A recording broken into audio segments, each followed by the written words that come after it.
இன்றைக்கி நமக்கு இஞ்சி கறி எப்படி செய்கிறேன்னு பார்க்கலாம். அதுக்கு நான் ஒரு 200 கிராம் இஞ்சி எடுத்துருக்கிறேன், 3 பச்சை மிளகாய், கொஞ்சம் புளி. இப்போது இந்த இஞ்சியுடைய தோல் எல்லாம் நீக்கிட்டு சின்ன சின்ன பீஸாக கட் பண்ணி எடுக்கலாம். பச்சை மிளகாயும் கட் பண்ணி எடுக்கலாம்.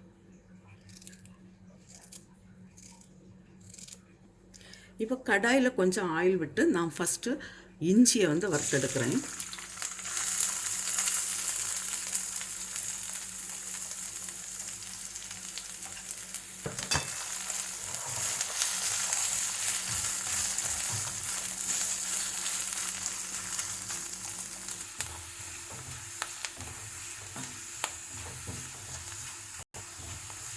இப்போ இது ஃப்ரை ஆனது போதும். நான் இதுலேருந்து ஆயிலேருந்து எடுத்துடுறேன்.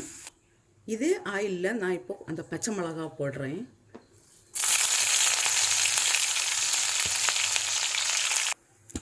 இந்த ஃப்ரை பண்ணி வச்சுருக்கிறதுலேருந்து நான் கொஞ்சம் எடுத்து மிக்சியில் போட்டு பவுட்ரு பண்ணி எடுக்கிறேன்.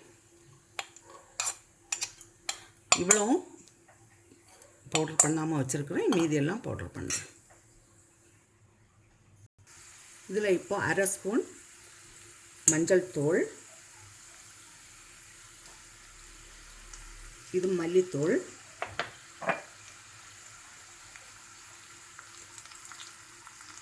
ரெண்டு ஸ்பூன் சில்லி பவுடர்,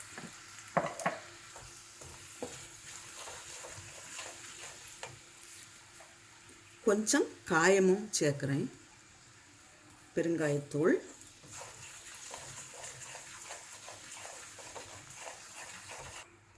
இதில் இப்போ புளி தண்ணியும் சேர்க்கலாம்.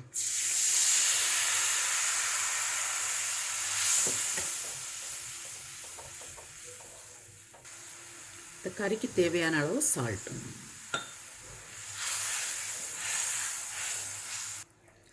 கொஞ்சமாக நான் வெல்லம் சேர்க்குறேன். இப்போ நம்ம எடுத்து அரைச்சி வச்சிருக்கிற அந்த இஞ்சியும்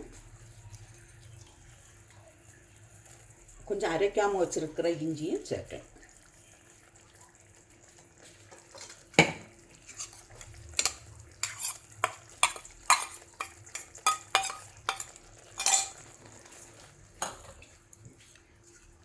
இதில் இப்போ கொஞ்சம் கூட நான் தண்ணி சேர்க்குறேன்.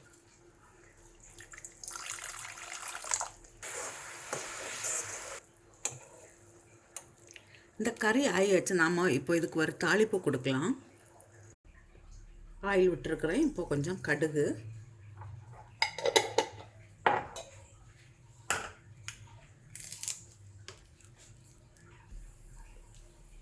இப்போது வத்தல் மிளகு, கொஞ்சம் கருவேப்பிலை.